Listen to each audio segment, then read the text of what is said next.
Hi, in this video I'm going to show you how the Transient Processor works and show you one example of how to use it to make your drums sound better and another example to remove extra reverb from a drum loop.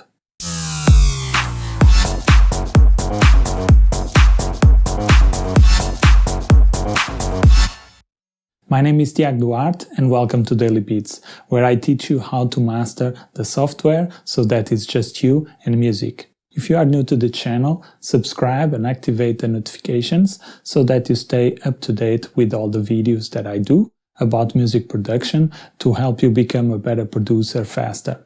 Let's start with the topic of this video. The Transient Processor is a dynamics processing plugin. This type of plugin can also be called a Transient Designer or Transient Shaper. So, what is a Transient Processor? A Transient Processor allows you to add or cut the attack of a sound and to add or cut the sustain level of the sound. You can imagine this like an ADRS controller as you have in synths. The Transient Processor is threshold independent, so it's perfect for dynamic sounds like drums and percussions. This type of plugins are very dependent on the audio they are receiving.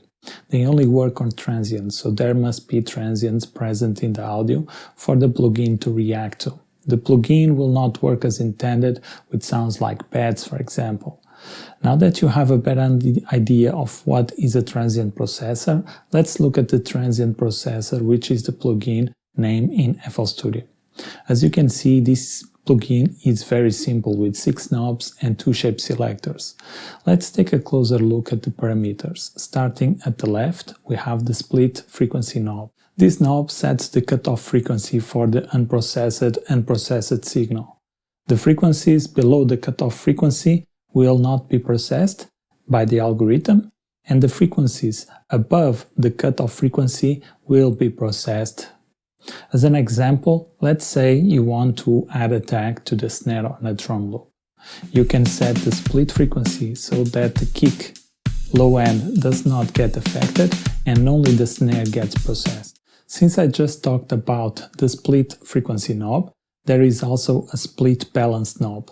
This knob allows you to control how much of the processed and unprocessed signal will let through the plugin. All the way to the right and you'll get only the processed signal. All the way to the left, you will get only the low-pass unprocessed signal. One cool tip is to set the knob all the way to the right to clearly hear what the signal that is being processed. After you adjust the settings, you can just turn it back to the desired position. Next, there is the attack knob, which is, as the name implies, let you adjust the attack of the transients of the sound. If you boost the attack, you will add punch to the sound, and cutting the attack will smooth the sound. We need to be cautious though when increasing the attack, because it adds gain to the peak level of the sound. This can trick our minds through our ears. We perceive things louder to sound better. Therefore, we have to be mindful of the effect of the attack on the gain. Below the attack, we have the attack shape that lets us select between 3 shapes: sharp, medium, and soft. Medium and soft normally work best for complete drum loops, while the sharp works for single hits like kicks, hi-hats and snares. The release knob allows us to boost or cut the decay of the transients. This control has a big impact on the way we perceive loudness. Take a look at this example. When I reduce the release knob, the drum loops seems to have lost loudness. But if we take a look at the peak meter, the peak is pretty much the same. If we boost the release knob, then we increase the sustain of the sound, making it sound fuller and fatter. Below the release, we have the release shape, again with the same settings as the attack shape, with sharp, medium and soft. In the middle of the plugin, right above the split balance, we have the drive knob. The drive knob adds analog style saturation distortion to the signal. When the LED is red, it indicates that the saturation is being applied. As you increase the drive, you will also reduce the gain of the signal, and this leads us to the gain knob. The gain knob allows us to increase or decrease the plugin output level. At the bottom of the plugin is the visualization window. You can hide this window by dragging the lower edge of the plugin. Drag it up to hide it and drag it down to show it.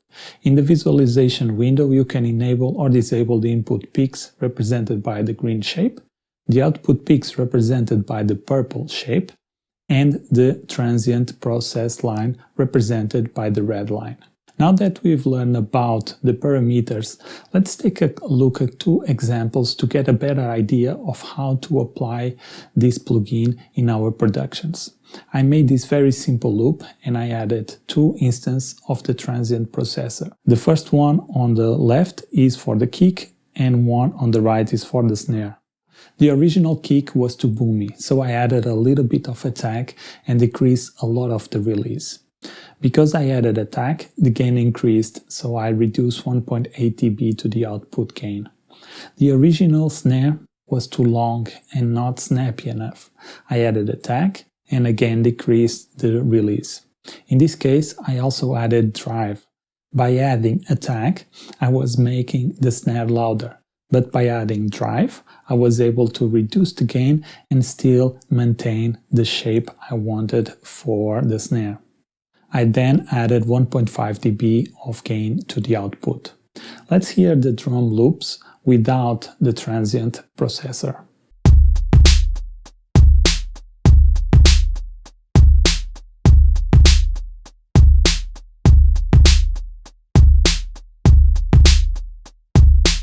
And now with the Transient Processors.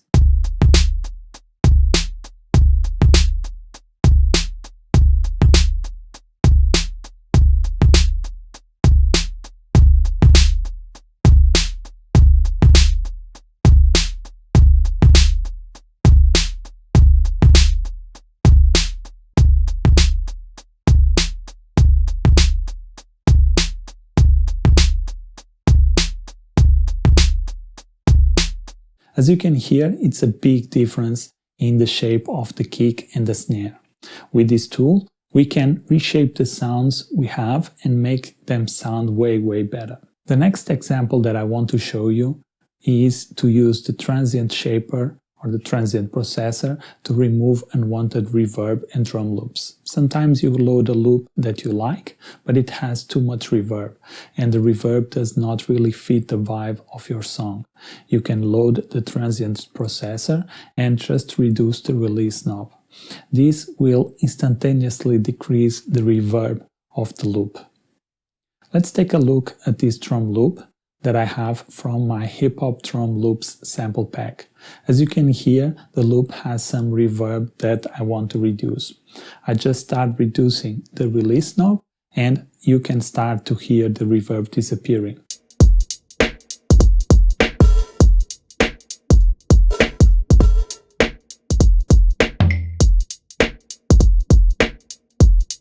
For these cases, I would go with medium or soft shape to make the effect a little bit softer on the transients of the loop.